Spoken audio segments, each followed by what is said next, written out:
Your savings account is robbing you. Slowly, quietly, with a smile. Not a dramatic robbery. No ski mask, no getaway car.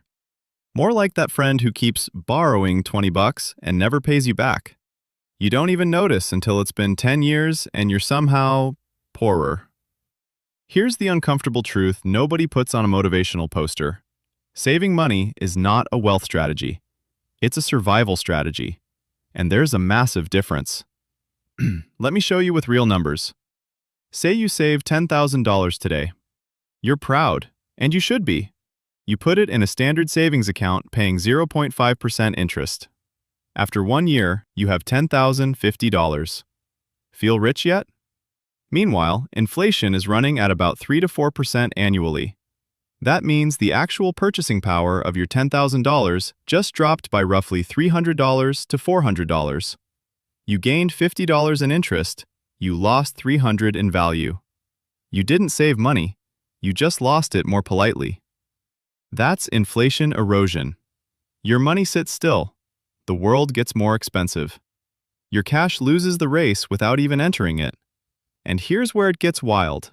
If you'd invested that same $10,000 into a broad index fund, something boring, nothing fancy, with an average historical return of around 10% per year, after 10 years, you'd have about $25,937. Leave it 20 years?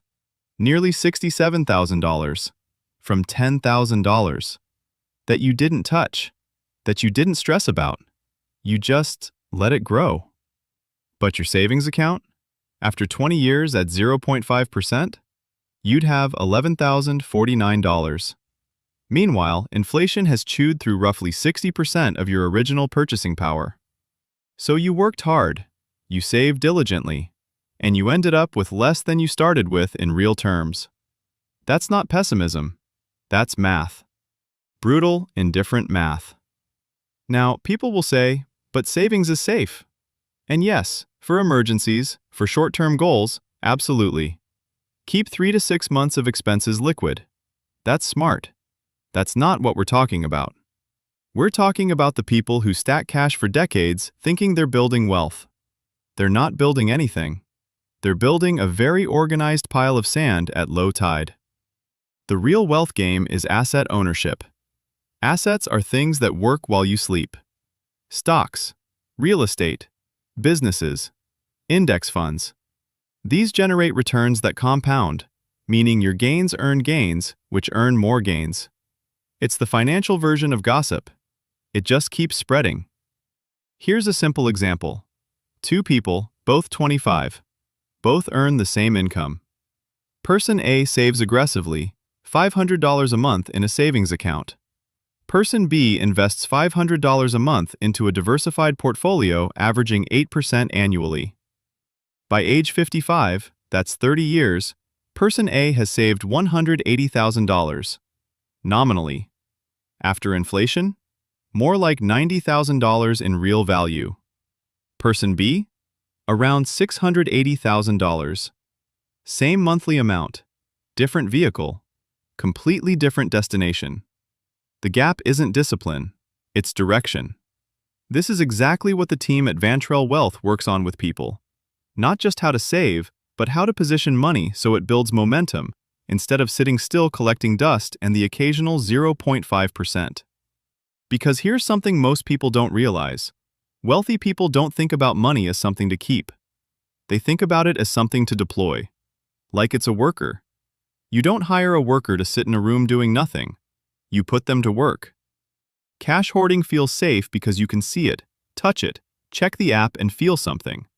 But that psychological comfort is costing you a fortune. Literally.